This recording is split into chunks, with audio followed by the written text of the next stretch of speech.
안녕하세요. 남편과 이혼한 지도 어느덧 2년째가 되어가는 30대 여성입니다.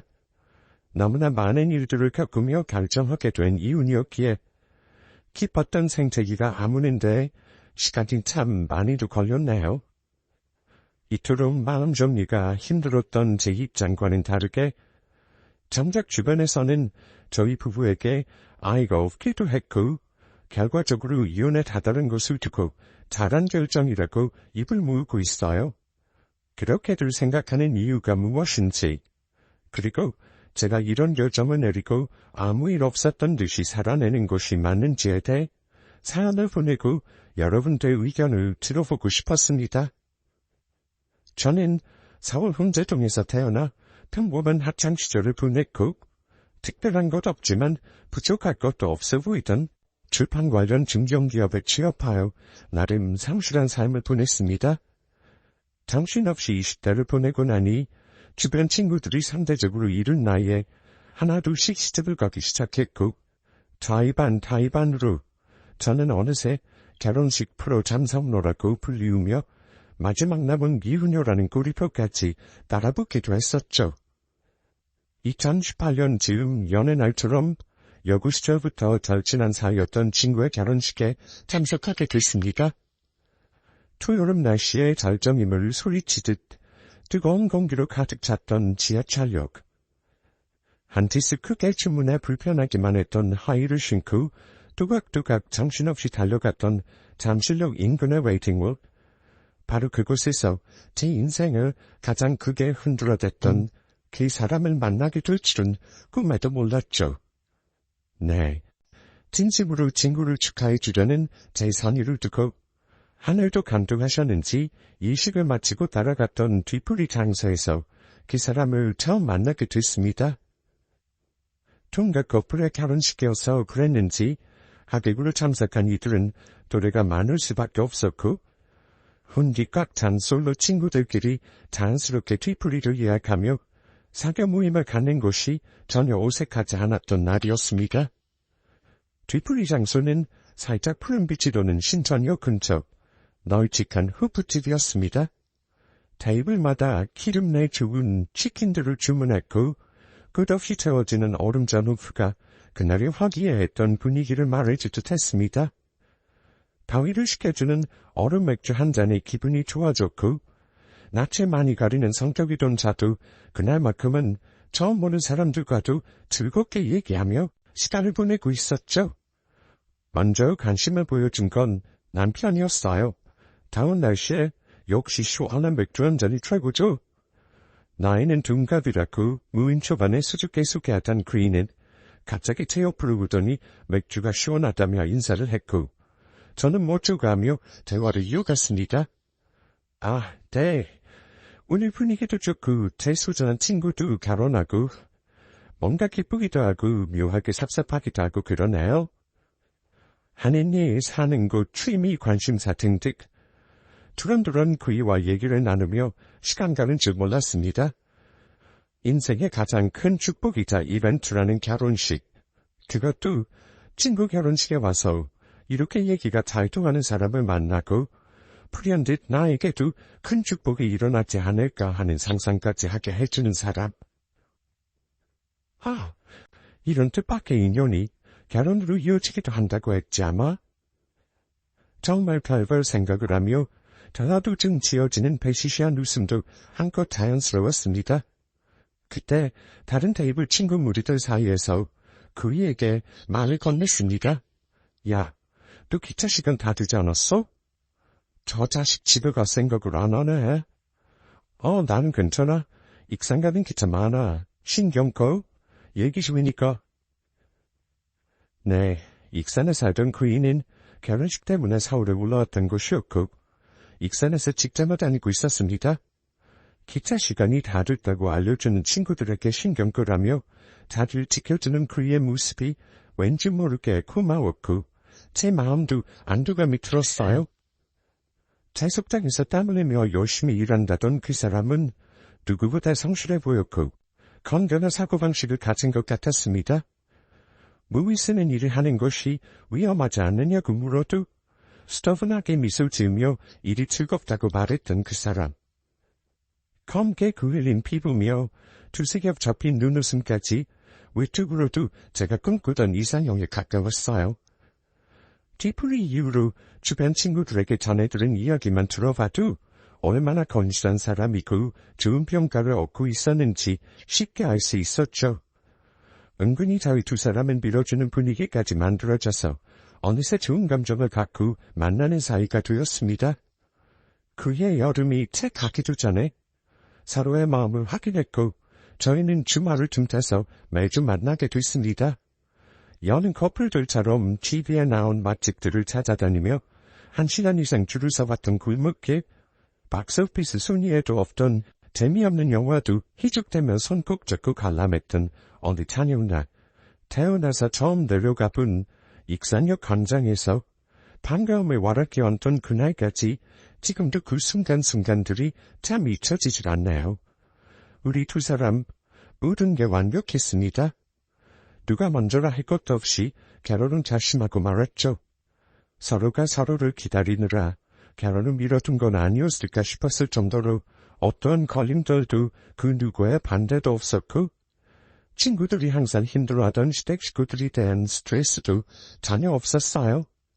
찾아뵐 때마다 친가족처럼 따뜻하게 대해주셨고 그 사람이 어쩜 그렇게 밝은 에너지가 가득했는지 얼마나 많은 사랑을 받으면서 자랐는지도 시댁 식구들을 보면 단번에 알아차릴 수 있었습니다.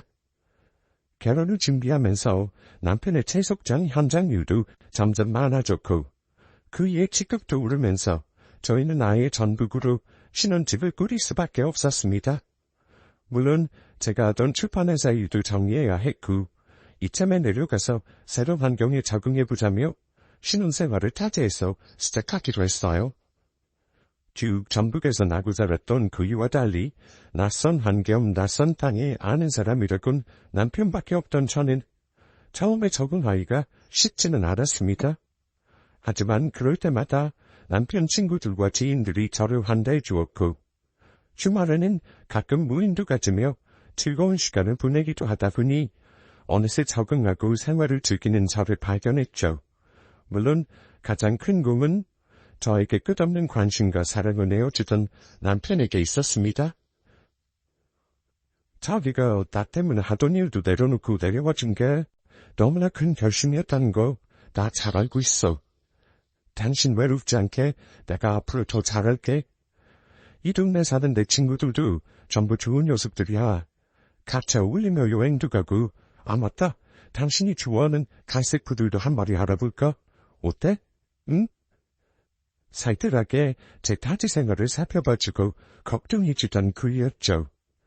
그렇게 부족함 없이 지내던 결혼 생활이 1년쯤 돼가던 어느 날 제가 평생 겪어야 할 시련 중 가장 큰 시련이 가불이라도 당한 듯 한 번에 찾아왔습니다.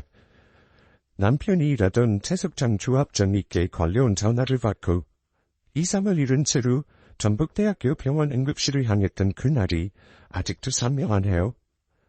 누가 봐도 큰 사고라는 것을 직감할 수 있었고 눈물이 앞을 가려 제대로 걸을 수도 없었습니다. 응급실 앞에서 남편 얼굴도 제대로 보지 못한 채 발만 구르던 저를 두고 조합장님께서 입을 떼어 말하셨어요. 채석 현장 장비에 다리가 긴 사고입니다. 너무나 끔찍한 사고였고 재수씨도 신경을 깊으실 걸로 압니다. 하지만 이만하기를 정말 다행이라는 생각도 듭니다. 저희들은 워낙 많은 사고를 접하다 보니 목숨을 잃는 경우도 많이 봐왔거든요. 사실 1년 남짓한 결혼 생활 동안 남편이 당신이라는 곳으로 오지 못하게 하기도 했고 현장을 단 한 번도 본 적이 없단지라 생각보다 더 위험한 환경에서 일해왔다는 사실에 또 한 번 놀랐습니다. 일단 남편의 몸이 뭔지 몰라도 무시무시한 장비에 끼었다는 아주 큰 사고는 상상만으로도 끔찍했고 참을 수 없는 아픔이 밀려왔습니다. 그나마 목숨을 건진 것이 다행이라니. 다행이라는 말을 이런 상황에 쓸 수 있는지에 대한 생각도 들었죠. 그렇게 한 달가량 입원 상태로 여러 차례의 수술과 치료를 반복했고, 심한 염증과 굴절로 시작됐던 부위가 생각보다 경과가 좋지 않아 급기야 두 다리를 모두 절단해야만 하는 상황에 이르렀습니다. 생각지도 못했던 결정을 해야 했던 그날 밤, 저와 부모님들은 곁에서 펑펑 울며 서로를 끌어안았습니다. 그렇게 남편의 장비사고는 두 다리 절단이라는 슬픔으로 저희 가족을 두려운 삼켜버렸고, 달콤한 신혼생활도 잠깐, 저희 부부의 하루는 병실에 쏙구박 3끼를 챙겨 먹으며 서로를 다독이고 응원하며 곁을 지켜주는 것이 우선이었습니다. 그게 제가 해줄 수 있는 전부였죠. 미안해, 오부. 너가 무슨 말을 해야 할지 모르겠어? 우리 예쁜 아기도 낳아야 하고, 무거운 해외여행도 같이 가야 하고. 맞다. 이번 겨울엔 평창로 스키장도 가기로 했었는데, 내가 이렇게 돼서 해줄 수 있는 게 없네. 힘없이 울먹이며 말하는 남편의 모습에 저도 울음이 터지고야 말았습니다.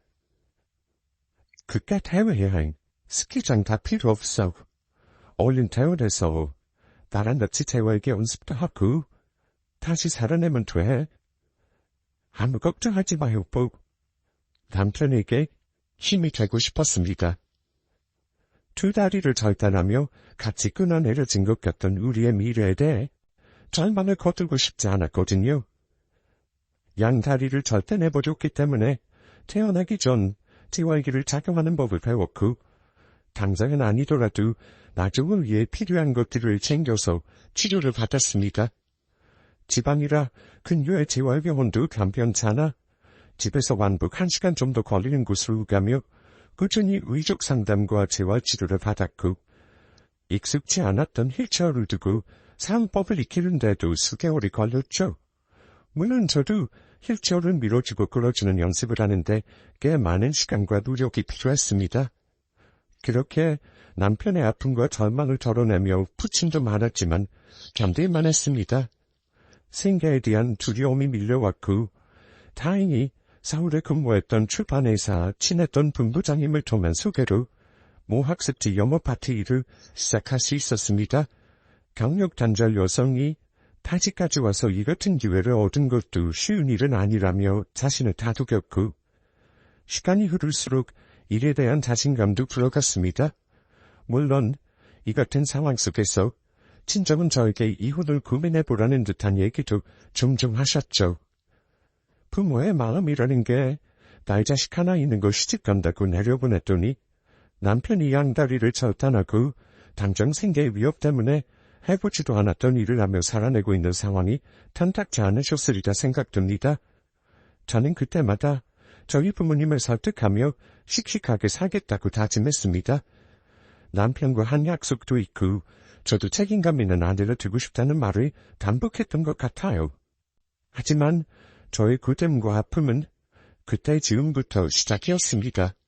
이제 재활치료 때만 아니면 온전히 집에서만 지내게 된 남편이 저에 대해 많은 것들을 문제 삼아 시비를 걸고 의심을 하는 것입니다. 퇴원 직후에는 분명 그러지 않았는데 퇴근하고 늦은 시각 집에 가는 날이면 어김없이 저를 투명스럽게 대했고, 몸이 불편해 집에만 있는 남편이 받는 스트레스를 생각해서 참자고 버티기도 해봤지만 그 강도는 점점 세지기만 했습니다. 처음엔 물론 당황스러웠죠. 그토록 고맙고 미안하다며 옆에만 있어달라던 남편이 어느 순간부터 짜증과 시비로 점철된 말들만 내뱉었고, 제가 하는 일에 대해서도 불만스러움을 내비치곤 했었으니까요. 학습지 회사에서 영어 파트를 담당하다 보니 외근도 잦을 수밖에 없었고, 관련 업무로서는 어찌됐든 처음이다 보니까 더 많은 시간과 노력을 투자해야만 했거든요. 다들 아시겠지만 결혼이라는 것을 이루고 살림 하나 꾸린다는 것이 얼마나 금전적인 부담이 큰지 미운 일들은 몰랐습니다. 보험금은 치료와 입원비, 재활비용 등으로 길지 않은 시간 거의 소진한 상태였고, 그나마 저희 명의로 되어 있던 집 하나 남긴 채 친정이나 시댁 사정 생각하면 손 벌릴 수도 없는 상황이었죠. 당시 일을 해서 돈을 벌 수 있는 건 저뿐이었고, 아침잠을 줄여가며 저 없는 동안 남편이 챙겨 먹을 끼니들을 준비하고 김가루에 대충 비벼내 반찬통에 담아둔 주먹밥을 업무 틈틈이 꺼내 먹던 게 제 하루의 전부였습니다. 하루는 남편이 다짐 섞인 말투로 말했습니다. 당신 요즘 왜 이렇게 퇴근이 늦어? 학습지 회사 다닌다는 사람이 화장이 뭘 그렇게 덕지를 해? 요즘 거래처들도 많아지고 영업 업무라는 게 이렇게 발로 뛰는 일이 많은지 몰랐어. 여보가 이해 좀 해줘. 솔직히 저도 일하느라 스트레스가 쌓이고 지치기도 했지만 똑같이 말로 받아쳤다가는 남편에게 더 큰 스트레스를 주지 않을까 속으로 삭히는 일이 다반사였습니다. 내가 맨날 집에만 있다고 푸시하는 거야?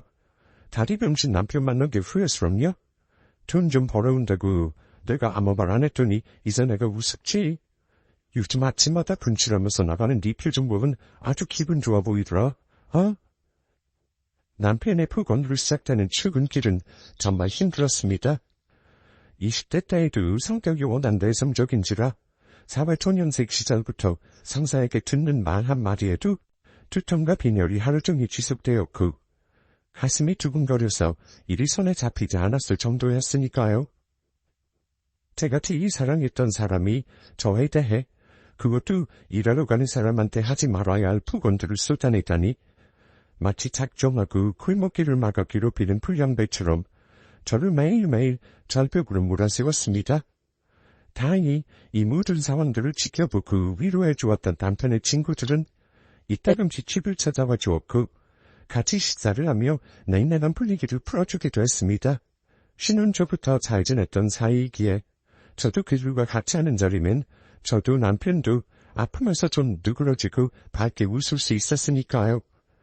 고맙게도 남편의 친구들은 제가 하는 일에 조금이라도 보탬이 되고 싶어서 새로운 학습지 거래처를 연결해주기도 했고 이는 저의 실적으로도 반영이 되어서 직장에 자리 잡는 데 큰 도움이 되기도 했습니다. 그래, 남편이 저렇게 될 줄 누가 알았겠어. 나보다 그이가 더 힘들 테고 다행히 이렇게 도와주는 분들도 많으니까 조금만 더 힘내보자. 라며 제 자신을 다독였습니다. 하지만 이런 상황도 얼마 가지 않아서 제 남편의 의심이 폭발하는 계기가 있었습니다. 바로 제 생일날이었는데요. 원래도 생일을 대수롭지 않게 여기던 성격이었기에 그날도 별일 없이 하루를 보내리라는 마음을 갖고 있었습니다.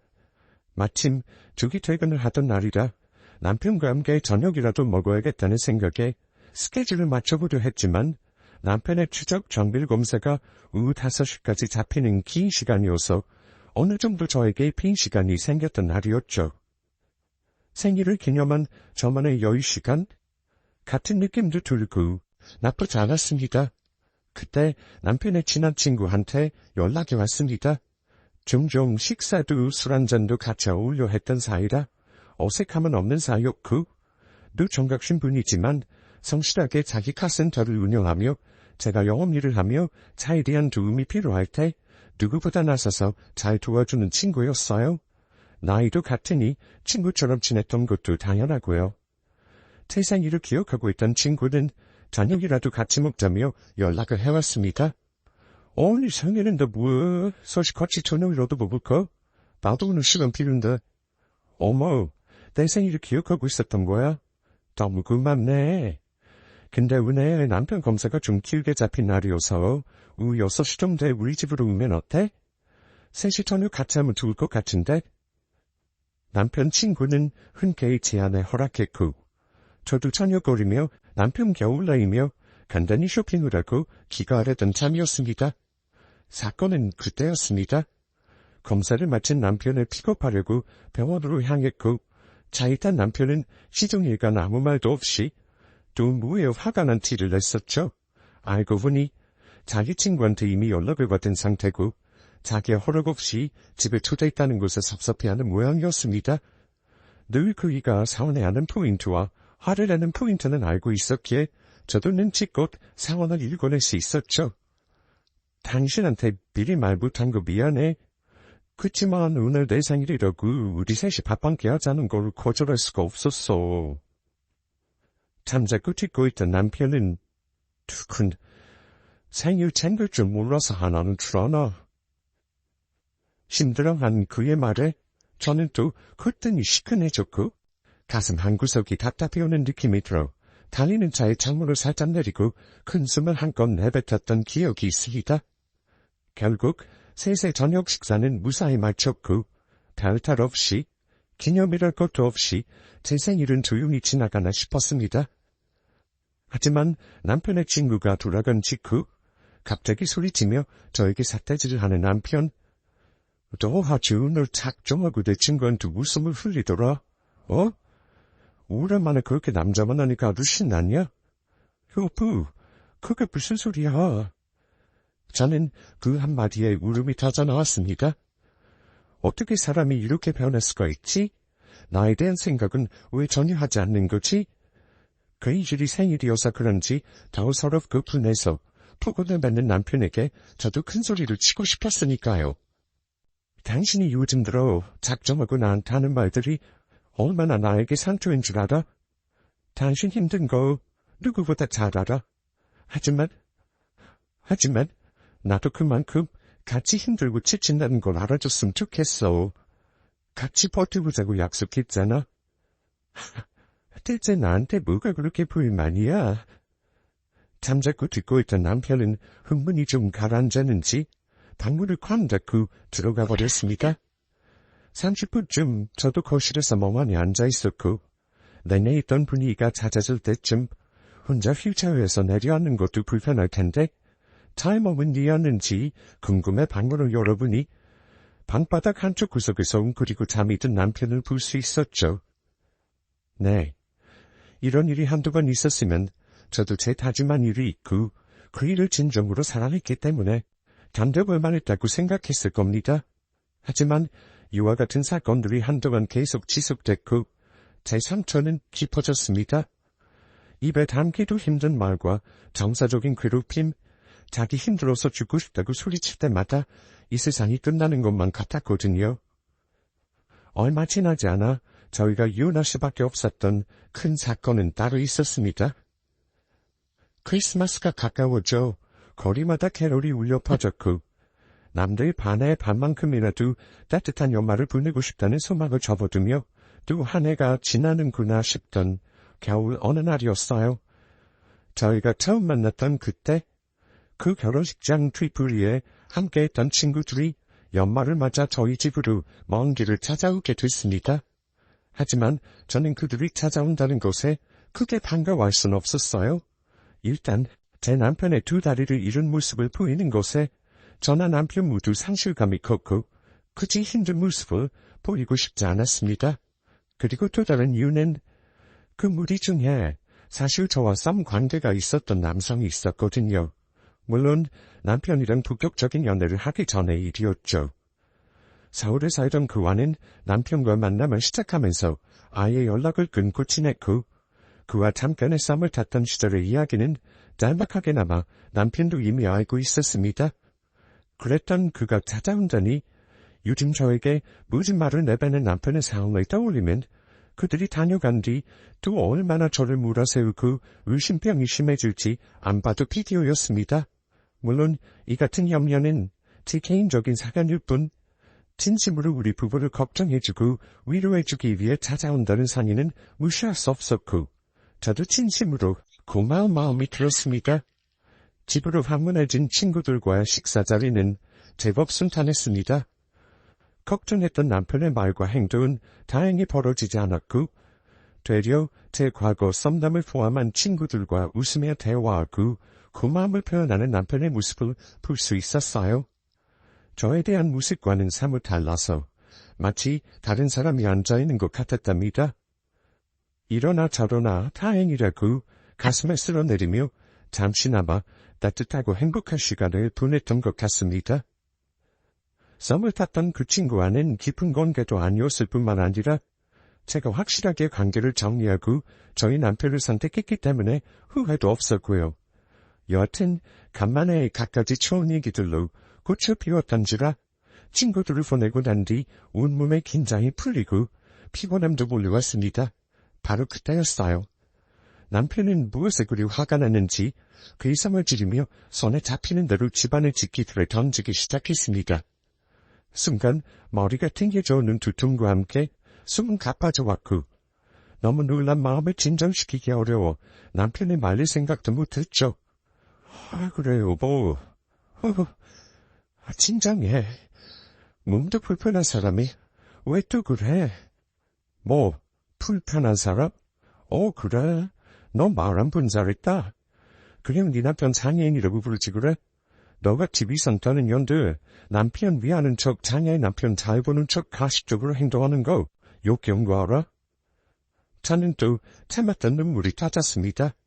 저랑 눈 한 번 마주치지 않고 어쩜 그렇게 심한 말들을 내뱉던지. 여보, 당신 무슨 말을 그렇게 해? 울어? 그렇게 서럽고 억울하면 이혼해. 이혼하면 되잖아. 내가 언제 너한테 먹여 살려달라고 한 적 있어? 너 같은 년이 벌어다 주는 돈으로 집구석에 처박혀서 밥이나 축내는 나는 뭐 맘이 편한 줄 알아? 더 이상 대화가 되지 않겠다 싶었던 저는 일단 집에서 빠져나왔습니다. 그냥 남편이 있는 집이 아닌 어딘가로 멀리 떠나고 싶다는 마음도 들었고 사실 소리치며 소화되는 폭언들을 듣고 있자니 적잖은 위협도 느꼈거든요. 운전할 정신도 아니어서 그냥 보이는 길로 계속 걸었던 기억이 납니다. 내 인생 대체 어쩌다가 이렇게 고달프고 힘들게 된 건가? 누굴 원망해야 하나? 결혼은 비로소 내 가족을 갖게 되는 축복이라던데 내 축복은 어쩌다가 사라져버린 것인가? 갖가지 생각을 하며 그날만큼은 죽을 만큼 고통스럽고 한스러웠습니다. 사실 친정에 알리고 싶기도 했지만 알리지 않았어요. 그냥 제 책임감으로 버텨야 한다는 생각에는 변함이 없었고 괜히 서울에 계신 부모님께 말씀드렸다가는 안 그래도 짊어들고 있는 짐을 더 무겁게 말하는 것 같은 생각이 들었기 때문이죠. 그로부터 3일째 지났을 무렵 저는 여느 때와 다름없이 영업 일을 하고 돌아왔고 집 앞 주차장에 도착했을 때는 저녁 9시가 고금 넘어가고 있었습니다. 축 처진 몸을 가누며 도어락을 누르고 집에 들어왔고 평소보다 이상하리만큼 고요한 집 분위기에 피곤함이 잠시 사라지는 기분이 들었습니다. 직감이라는 것이 있잖아요. 움직임이 불편한 남편의 유일한 낙인 TV 소리도 들리지 않았고 방울 비추는 조명도 어느 것 하나 켜져 있지 않았습니다. 거실 협탁에는 늘어진 소주병과 종이컵이 쓰러져 있었고 거실 등을 울려보니 불편한 몸으로 반쯤 누워있는 남편이 잘 울려다보고 있었어요. 그 모습을 지금도 잊지 못합니다. 술도 잘 못하던 그 사람은 그 많은 술을 마시고 제 퇴근을 기다렸던 모양입니다. 아니야. 당신 무슨 술을 이렇게 많이... 왜? 난 술 먹으면 안 돼. 뒤연 맨날 나가서 웃음 팔고 회식한답시고 남자들이랑 술 처먹고 다니잖아. 아니야? 아니냐고 이 개 같은 년아. 또 시작된 남편의 폭언에 저는 그만하자는 듯이 자리를 피했습니다. 그때였어요. 이혼하자. 이혼해. 나도 지친다. 뭐라고? 이혼? 무슨 일 있었어? 오늘따라 왜 더 심하게 그래? 심해? 니녀는 내가 왜 이혼하자 하는지도 모르지? 이 걸레 같은 년. 풀윤하고 다니니까 재밌든? 다리 병신 든 남편 두고 다른 남자랑 무태던 다니는 재미가 아주 쏠쏠했지? 지난 겨울 다녀간 그 썸남에 대한 의심에 거둘 생각이 없어 보였던 남편은 그간에도 꾸준하게 저를 괴롭혔고 마침내 풀윤이라는 하지 말아야 할 단어까지 써가며 저를 두루했습니다. 아직도 그러니? 무슨 몇 년 전 남자를 거치고 당신은 아직까지 그렇게 나를 괴롭혀? 차은이했던 관계였던 것도 별로 깊은 관계가 아니었던 것도 결국 당신 선택해서 연애하고 결혼까지 했던 것도 뭐다 하는 사람이 어떻게 그러냐고. 소리 좀 그만 치고 욕 좀 그만해. 내가 뭘 그렇게 잘못했어? 참았던 저도 쏟아지는 눈물을 머금으며 말했습니다. 아무리 속상하고 자신의 처지를 비관할 수 있다고 100번 이해를 했지만 그 순간만큼은 저도 이 사람이 넘을 선을 넘고야 마는구나라고 생각했죠. 그래. 니녀는 아직까지 뭘 잘못했는지 모르는구나. 너 그저께 버스터미널 근처에서 그 새끼랑 무태 들어가는 거 봤다는 얘기를 들었어. 나 네 남편이야. 대충 니년이 하고 다니는 꾸라지만 봐도 다 알거든. 뭐? 무태? 당신 미쳤어? 무슨 그런 말도 안 되는 소리를. 대체 누가 그래? 너도 그 사람이랑 무태 같다고 어이가 없어서 한마디 입을 떼어내기도 어려웠습니다.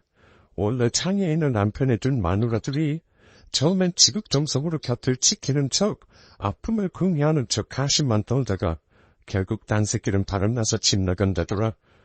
너도 똑같은 년이지 뭐. 그냥 다리병신 앞으로 떨어지는 치연금만 욕심냈지?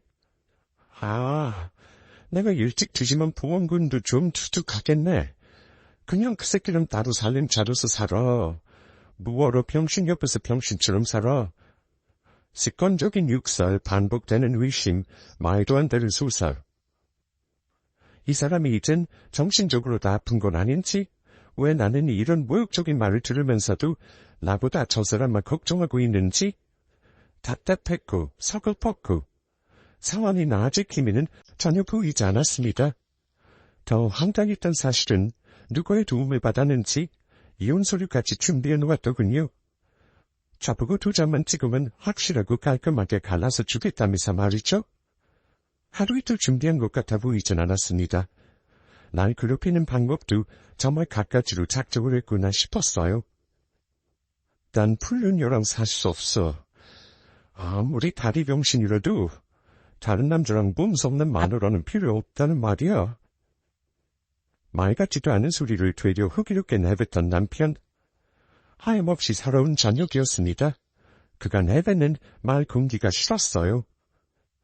불의의 사고를 당한 남편 옆에서 지금까지 버텨왔던 제 하루하루의 삶. 서울에서 모든 걸 포기하고 내려와서 부푼 마음으로 시작했던 타지 생활. 앞으로 행복할 일만 남았다며 같이 소파를 옮기던 우리 두 사람. 모르겠어요. 그 순간에는 마냥 눈물만 흐르고 이 세상에 저 혼자만 남겨진 것 같은 기분이었죠. 당장 이혼하자며 서로를 들이밀던 남편은 제가 알던 그 남자가 아니었으니까요. 제가 너무 힘들게 지내고 있는 걸 아시기에 이혼하라고 권유하는 것도 어느새부터 눈치 보며 멈추신 부모님 생각도 났고 하루 11시간씩 죽어라고 일을 해도 꾸준한 생활고에 시달리는 지금의 삶이 지치기도 했고 저는 그냥 고약한 사람이 되기로 결심했습니다.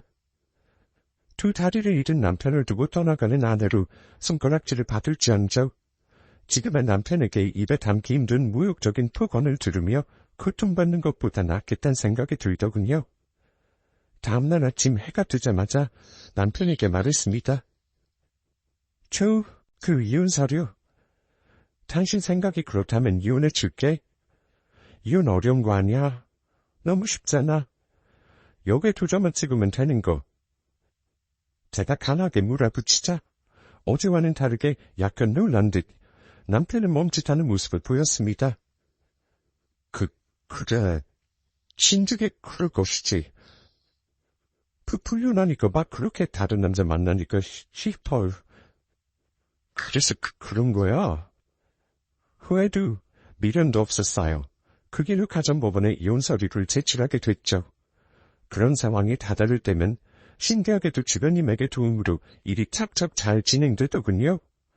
적은 돈이었지만 다음 분기 남편 재활기를 바꿔주기 위해 모아두었던 돈을 이혼하는 데 쓸 줄은 꿈에도 몰랐습니다. 저희의 이혼은 양가 부모님들에게도 그다지 큰 충격은 아니었어요. 당연히 친정에서는 자식도 없었던 저희가 하루빨리 갈라서서 제가 조금이라도 편한 삶을 살길 바라셨고 시어르신들 역시 당신들 아들 불편한 몸 때문에 하나밖에 없는 며느리 불행하게 울과 묵과 둔 건 아닌지 늘상 저를 염려해 주셨던 분들이었거든요. 2다리를 잃은 남편 곁에서 그래도 꽤 오랫동안 잘 버틸 수 있었던 건 그런 좋은 시어르신들 때문이기도 했습니다. 이혼이라는 판결을 최종적으로 확인하고 돌아오던 길에 법원 앞 벤치에 앉아서 숨을 돌렸던 기억이 납니다. 양가 부모님들이 따뜻하게 앉아 미소 지으시던 우리의 결혼식에 떠올랐어요. 많지도 적지도 않았던 하객분들 모셔놓고 수줍게 손바닥을 내보이며 평생 함께할 것을 약속했던 우리. 그때 두 사람은 진짜 행복해 보였을 텐데 말이죠. 지금은 그 사람과 다시는 눈을 마주보며 살 수조차 없게 된 현실이 체감되어 뜨거운 눈물이 흘러내렸습니다. 그날따라 자리 찼던 찬바람 기운에 제 뺨이 더욱 시리기도 했습니다. 어느 날보다 후련했고 어느 날보다 시원했지만 제 생에 가장 아팠던 날이었어요. 그 사람과 남남이 되고 저는 다시 서울로 올라오게 됐습니다. 하루하루가 지옥 같았던 그때와 달리 혼자 되어 올라온 서울 생활은 쏜살 같은 시간이 흐르더군요. 결혼 전 재직했던 출판회사에서 다행히 다시 업무 복귀를 허락해 주셨고 서툴렀지만 예전의 감을 되찾아갔습니다. 경력 단절료에서 경력 연장료로 자리를 잡았다는 생각에 점점 밝아지는 제 모습을 발견하기도 했어요. 그때는 세상과 더 어울리려고 노력했던 것 같아요. 동료들과 함께 점심 후 커피도 즐겨보고 실없는 농담을 주고받으며 소리내어 웃어보기도 했고 주말 저녁 신바로 가득한 막장 드라마를 보며 시간을 축 내어보기도 했습니다. 홀가분해진 일상이 참으로 여유롭고 편했지만 그래도 아직 가슴 한켠에는 그 사람의 빈자리가 남아있는 것 같다는 생각이 들기도 했던 것 같아요. 그렇게 지낸 시간이 어느덧 2년이 되었습니다. 퍼블을 완전히 갈라졌다는데 저는 남편의 근황이 걱정되기도 했고 그 사람이 어떻게 지내는지 궁금하기도 했습니다. 2년 동안 남편의 소식을 알아보고자 연락을 취해봤지만 그 사람은 전화번호를 이미 바꾼 상태였고 시어른들은 제 연락을 끝내 받아주시지 않았어요. 그렇다고 기차 티켓을 끊어내려고 보자는 행동력까지 발휘하기에는 용기가 나지 않았습니다. 어쩌면 그 사람과 그의 가족들이 저의 완벽한 이별을 돕는 것이 마지막 저에게 내어진 배려라는 생각까지 들었죠. 시간이 지나니 매일매일 쏟아내던 남편의 험한 폭언들도 제 머릿속에서 어느새 잊혀지게 되더군요. 그리움인지 미련인지 동정인지 모를 복잡한 감정들이 뒤섞여 제 머릿속을 둥둥 떠다닐 때쯤 전 충격적인 연락을 한 통 받게 되었습니다. 주말 약속도 없고 외출하기도 무료했던 토요일 오후 모르는 번호로 영상 파일 하나가 들어왔는데요. 보통은 일반 문자 메시지로 영상 파일이 전송되는 일이 흔치 않다 보니 어떤 영상인지 궁금증이 들어서 자세를 고쳐잡게 되더군요. 파일을 눌러보는 순간 알 수 없는 쎄한 감정이 밀려왔는데 역시나 맞았습니다. 2년 동안 연락 한 번 없었던 남편의 모습이 썸네일로 보이는 것입니다. 이미 제 엄지손가락은 플레이 버튼을 누른 상태였고 그렇게 우리 두 사람은 스마트폰을 통해 2년 만에 재회를 맞았습니다. 상반신만 내어 보인 채 새 옷으로 보이는 하얀 와이셔츠를 잘 입은 남편의 모습은 예전보다 더 얄미워 보였습니다. 반가울 리 없는 그 사람인데 반가웠습니다. 순간 이 전송번호가 그 사람의 새 전화번호일 거라는 확신에 곧장 통화를 시도했지만 역시 전화를 받진 않았어요. 다시 진정하고 영상 재생 버튼 다시금 눌러 내용을 확인해보기로 했습니다. 여보, 다야, 잘 지내고 있는 거지? 당신이 번호를 바꾸지 않았다면 이 영상이 잘 전달됐을 거라고 생각해? 간만에 연락하는 건데 이렇게 영상 편지를 보내려고 하니까 참 어색하네. 우리 연애했을 시절 이런 영상 통화도 했던 것 같은데 그러네. 그때 다신 참 예뻤는데 말이야. 새로 산 풀토치 색깔이 푹 쏘아색 같지 않냐며 새침하게 물어보던 발그레한 당신 얼굴 생각난다. 그럴 때마다 난 잘 익은 대추 같다고 놀렸었잖아. 그렇게 꾸미는 거 좋아하던 사람이 불편해진 내 몸 두고 간수하느라 하찮은 시간도 없이 나 먹여 살리느라 정말 바빴었지. 저번 주에 당신이 계약해줬던 3년짜리 재활치료가 모두 끝이 났어. 중간에 관두고 싶었던 아이도 많았고, 가망도 희망도 없는 미래를 두고 피탄 같은 당신 둔 길바닥에 버리고 있는 건 아닌지 헛헛한 마음도 있었어. 그저 당신 생각하면서 그 마음에 하루하루 잘 버텨내고 있었어. 힘들게 번 돈으로 계약해준 이 3년을 얼마나 끄박 기다리며 채웠는지 몰라. 이 영상을 보고 있는 당신, 나 되게 낯설겠다, 그치? 그렇게 당신한테 모욕적인 말들로 풀려주려고 빡지르질 않나. 힘들게 일하고 퇴근한 당신에게 가시돋친 말들로 상처를 줬던 일들이 수도 없이 많았었잖아. 다 그거 다 기억하고 가슴 깊이 묻어두고 있었어. 사실 이제야 얘기하지만 당신과 좀 떨어지고 싶어서 일부러 그랬어. 믿기지 않겠지만 진심이야. 참 그렇더라. 그렇게 예쁘고 젊고 싱그럽던 사람이 무슨 죄를 지어 나 같은 놈이랑 결혼하겠다고 시골까지 내려왔으며 절대 고생시키지 않겠다고 약속했던 나는 결국 2다리까지 잃게 됐잖아. 다시는 당신의 꽉 안아줄 수도 없었고 바다를 그토록 좋아하던 당신에게 바다로 떠나자는 말도 할 수 없었고 남들처럼 마트에서 카트를 끌어주는 자상한 남편이 돼줄 수도 없었어. 모든 게 불가능해졌지. 그런 나를 또 돌보겠다고 밤낮으로 일하고 평생을 저당 잡히게 된 당신의 처지가 나는 참 딱했거든. 그저 죄스러운 마음으로 매일 밤을 울었던 것 같아. 당신에게 소리치고 욕하고 무욕을 주어 내게서 떠나도록 만드는 방법이 내가 할 수 있는 최선의 선택이었어. 입으로는 당신에게 욕을 했지만 그 순간들마다 마음속에서는 미안해, 용서해줘. 나에게서 다른 아주를 수없이 다내었던 것 같아. 어찌됐든 당신이 나와 이혼하고 서울로 돌아가게 되면서 내 마음은 한결 후련해졌어. 다시 일도 시작했을 거라 상상했고 나보다 더 나은 놈 만나서 다시 행복을 되찾았으면 좋겠다는 생각도 들었어. 그냥 당신이 하는 모든 일들이 나와 있었던 시간보다 나아졌으리라 믿었어. 아, 맞다. 나 중교 없는 거 알지? 그래도 진심으로 당신의 행복을 기도했어. 원래 사람이 아프고 불안처지가 되면 마음이 약해진다더니 내가 꼭 그런 것 같네. 요즘 왜 이렇게 눈물이 많아지는지 원. 아무튼 이제라도 더더 행복해지기 위해 노력하는 사람이 되길 바래. 나 같은 놈 이제 그만 잊어버리고 새로운 삶을 살아줘. 이 영상 편지 핵심은 그거야. 날 잊어달라는 얘기를 하고 싶었어. 이거 찍으려고 새우도 사입었는데 어때? 우리 엄마한테 부탁했는데 여전히 내 취향은 모르네. 우리 엄마도 많이 늙어서 그래. 그래도 나름 밝아 보이고 좋지 않아? 당신은 찰떡같이 내가 좋아하는 셔츠 잘 사다 줬는데 가라나 좁은 거 싫어했던 거 기억나지? 히히. 맨 처음 서울에서 나와 눈인사하며 맥주 한잔 기울였던 그날.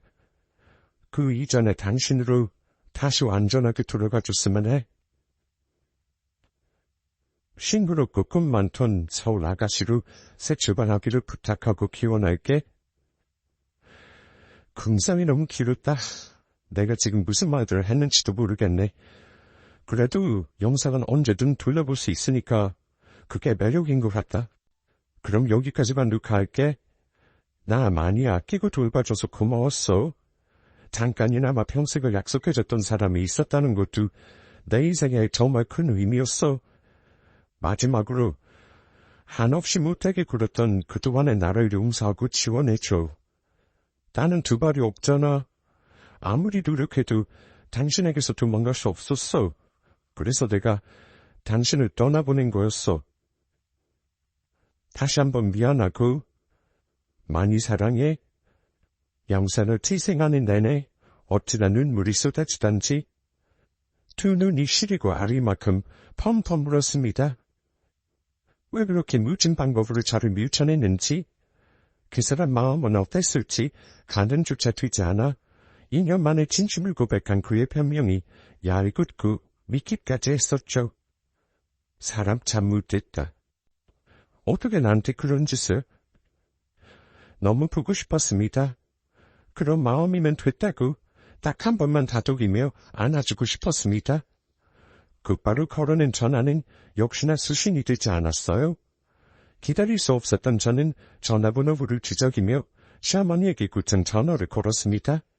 역시나 받지 않으셨고 떨리는 손가락으로 문자 메시지를 보냈습니다. 티오 어머님께, 어머니 잘 지내셨죠? 오랜만에 연락드리는데 전화 좀 받아주세요. 그이가 연락을 받지 않아서요. 어머니께 보냈던 문자 메시지 역시도 바로 답은 오지 않았습니다. 그리고 3시간 후 도착한 어머니의 연락. 그 답변은 잘 무너지게 하고 말았죠.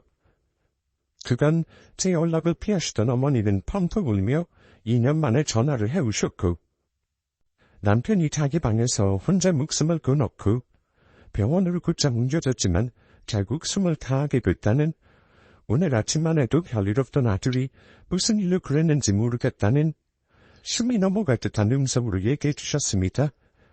그동안 자기 허락 없이 제 연락을 받으면 죽어버리겠다고 협박을 해왔던 사실도 알게 됐어요.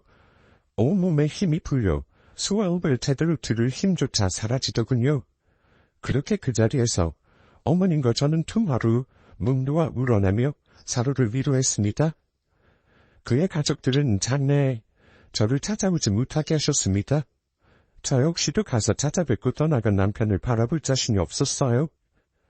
시어르신들과 저는 대체 무슨 이유인지, 그동안 어떤 것 때문이었는지 서로가 서로에게 궁금한 것들을 묻고 따지지도 않았습니다.